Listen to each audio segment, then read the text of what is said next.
Yeah, there's a lot going on, and the shakeup is signaling to many that the president is ready to make some even tougher and perhaps even more extreme moves on immigration. I could not be happier with Secret Service. Secret Service has done a fantastic job from day one. 5 days after praising the Secret Service, President Trump has pushed out its director of 2 years, Randolph Alles, for reasons that remain unclear. It's been reported the president wanted Alles out weeks ago, and the administration says his leaving is unrelated to a recent security breach at Mar-a-Lago, where a woman carrying Chinese passports, a flash drive with malware, and a device to detect hidden cameras slipped by agents. Allis's departure is also just 1 day after Homeland Security Secretary Kirstjen Nielsen resigned.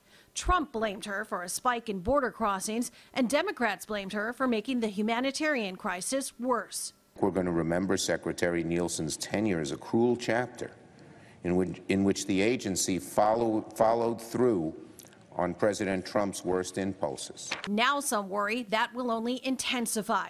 As a senior official confirms several other Homeland Security officials are leaving, some, including Pasadena Congresswoman Judy Chu, say presidential advisor Stephen Miller is orchestrating the overhaul, and Trump will not be held back. It is a very dangerous situation to be in. Already, the president has reportedly been pushing to reinstate the family separation policy at the southern border, despite public outrage and scrutiny.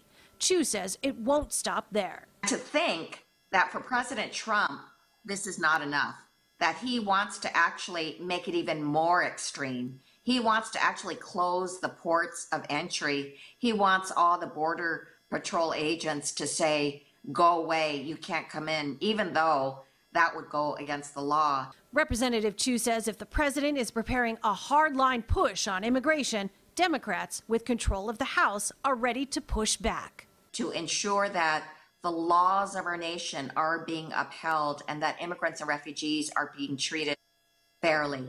Meanwhile, Monday, a federal judge ruled asylum seekers can stay in the U.S. while they await immigration hearings, suspending the Trump administration's policy that would have sent some asylum seekers back to Mexico while their cases moved through the court system. And the purge could continue. Stephen Miller is reportedly pushing to replace the director of Citizenship and Immigration Services and the department's general counsel.